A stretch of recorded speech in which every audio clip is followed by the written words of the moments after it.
everybody, this is Donald. Donald, these are my parents. Your description was perfect, honey. Unforgettable line from One Good Times, of the most iconic episodes of the hit black sitcom Good Times on the Show. Thelma Evans was the perfect good girl. She had great grades, a heart of gold, strong values, and an unshakable bond with her mama. Not to mention, she could sing dance, and was easy on the eyes. But behind that picture, perfect portrayal of Thelma, lay a much darker and more painful chapter of the actress Nadette Stanis' life. Stick with us as we take a closer look at how Thelma from Good Times is living today. And trust us, you won't believe the transformation being the first. The transformation African-American teenager on television was a groundbreaking moment for Nadette Stanis. Her role as Thelma on Good Times not only gave her the opportunity to entertain millions, but also marked a cultural milestone. She became a beacon of representation, paving the way for future generations of black women in Hollywood. However, behind the dazzling performance of Thelma, a character beloved for her charm, intelligence, and ambition, lay a more complicated and at times painful story. In Stanis' real life, born and raised in Brooklyn, Nadette Stanis made history as part of the first African-American two-parent family sitcom on television. Her character, Thelma, embodied positivity and potential, inspiring viewers with her portrayal of a blossoming, goal-driven teenager. What many didn't know, however, was that Stanis was 20 years old when she first stepped into the role. In 2000, an unexpected turn of events. Her path to stardom began rather modestly. While attending the prestigious Juilliard School of Music in New York, she dreamed of becoming a singer or dancer. The audition for Good Times was initially just a chance to land a short-term summer job. Stanis had no idea that it would transform her life. After impressing casting directors, Stanis was offered the role, and within weeks, she was on a one-way flight to Hollywood. The abrupt change was a lot to process for a young woman still adjusting to life as a student at one of the world's most competitive performing arts schools. "I wasn't ready to leave school," Stanis admitted in a 1975 interview with the Gaffney Ledger they gave me. "A week to make up my mind. I decided I might as well work at being a performer instead of studying to be one." That decision catapulted her into fame. But being the first in any arena often comes with unique challenges for Stanis. The pressure of representing her community and maintaining a certain image while balancing personal struggles proved to be a heavy burden set against the backdrop of a public housing project in Chicago. Good Times brought the struggles and triumphs of the Evans family to life. The sitcom focused on parents James and Florida Evans as they worked tirelessly to provide for their 3 children, while navigating the challenges of urban poverty, more than just a comedy. Good Times has been hailed as the first sitcom to break racial stereotypes, presenting an honest portrayal of a working-class black family with dignity, morals, and a determination to build a better future. We brought to the world how poor, struggling black people who have morals make choices and improve their lives. Nadette Stanis shared in a 2007 interview with the news journal A Role Model. Her role as Thelma Evans was at the heart of this message. Thelma was a bright and beautiful young woman who played immense value on education, seeing it as a means to uplift herself and support her family. For many viewers in the 1970s, Thelma was more than just a character, she was a role model. And for others, she was a crush. Stanis, often described as TV's first African-American sex symbol, embraced the title with grace. "I wasn't aware of it at the time.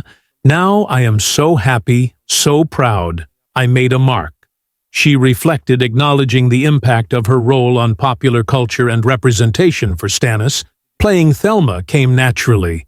The character mirrored many aspects of her own upbringing in Brownsville, New York. "A lot self-doubt of me was in that character. She said, "I was the little girl born and raised in Brownsville, growing up in the projects. I wanted to be somebody. I wanted to be that good girl until I was married. I wanted to do everything the right way. I was very close to my mother, and all of that was in that character." Thelma was feisty, too, like me, yet before she stepped into the spotlight, as Thelma Stanis faced her own challenges with self-confidence. As a young girl, she almost withdrew from a beauty pageant because of self-doubt. She even feigned an asthma attack in an attempt to avoid the competition. "I moved like a snail," Stanis recalled. "I was hoping the pageant would be over when I got there." But her mother, recognizing her daughter's potential, refused to let fear win. She encouraged Stanis to participate, a decision that would change her life forever. At the pageant, fate intervened. A fate-intervened manager with connections at CBS was in the audience and noticed Stanis's presence, impressed by her charisma. He urged her to audition for Good Times. What that experience taught me was this: don't let fear stop you from walking into your destiny. Stanis shared in a 2015 interview. It's a lesson she carried throughout her career, and one she continues to impart to others. Couldn't speak for months. Nadette Stanis's journey to fame is rooted in a story of resilience, humility, and unwavering parental support. Born and raised in Brooklyn, New York, Stanis grew up in a modest two-room apartment as the eldest of 5 siblings. Despite their limited means, her parents instilled in her a deep sense of self-worth and a belief that she was destined for greatness. "My mother always told me, unexpected health issue, Nadette, one day the whole world is going to know your name." Stanis shared in an interview, but she didn't tell me it was going to be Thelma. Her mother's words proved prophetic when Stanis landed the role of Thelma Ann Evans on the groundbreaking sitcom Good Times. The character of Thelma was a cultural touchstone, smart, ambitious, and unapologetically sassy. She was an aspirational figure, especially for young African-American women who saw themselves reflected in her strength and determination. Portraying Thelma catapulted Stanis into the national spotlight, but her rise to fame wasn't without its challenges. Before joining the cast, Stanis had dreamed of showcasing her talents as a singer and dancer. However, these ambitions were sidelined when she encountered an unexpected and debilitating health issue. During her 3rd year on the show, Stanis developed a severe condition affecting her vocal cords, ultimately leading to surgery. The recovery process was grueling. She was unable to speak for months. It was a deeply trying period for the young star, but one that also became a transformative chapter in her life. "I turned to God during that time." Stanis, beyond acting, called, "He had to quiet me down in that I learned something. I became more sensitive to certain things, and I became a writer. This newfound sensitivity opened a door to creative expression." Beyond acting, after Good Times concluded its 7-season run, Stanis broadened her artistic pursuits. She ventured into acting, dancing, painting, and writing, authoring several books that showcased her reflective and poetic voice. Unlike many young stars who struggle to adjust after early fame, Stanis credits her steady foundation to her upbringing. Her parents' strong values and emotional support prepared her to navigate the highs and lows of life. "In the spotlight, I was prepared emotionally because my parents were very strong parents," she explained in an interview with Get Do TV. Her father was murdered. Tragedy struck Nadette. Her father was murdered. Stanis and her family in 1991, when her father, George T. Stanis, was senselessly murdered by a youth gang. The devastating loss left a lasting impact on Stanis, her siblings, and their mother, Eula, forcing them to come together in their grief and lean on each other for support during an emotional appearance on the Sally Jessy Raphael show. Stanis recounted the harrowing events leading up to her father's death. "My dad was murdered." She revealed, "We found out that a group of young fellas, about maybe 16 to 19, hit him from behind, struck him in the head. Someone reported that they saw him go down, but get right back up because my father was strong. He had the body of a 19-year-old, even though he was 66. Initially, George seemed resilient after the attack. He returned home on Saturday evening, seemingly no worse for we. However, the following day, troubling symptoms began to surface.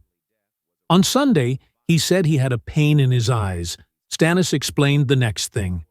We knew he was talking to me, and I said, "Daddy, what's wrong?" He mentioned a pain in the back of his head, and not long after he slipped into a coma.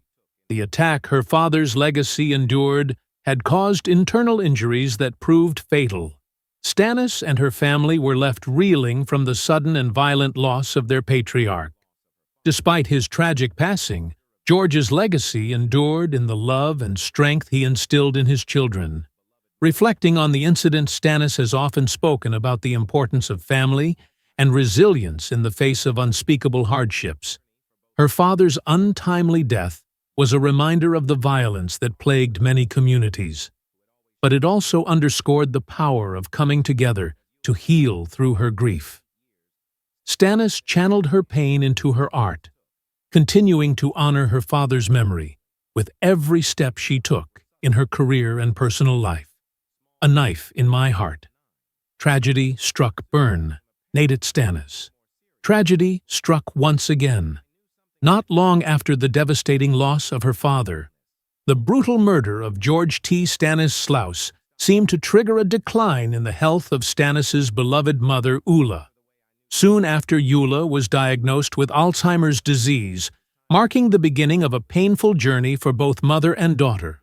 Ulla's battle with Alzheimer's was heartbreaking for Stanis, who had always shared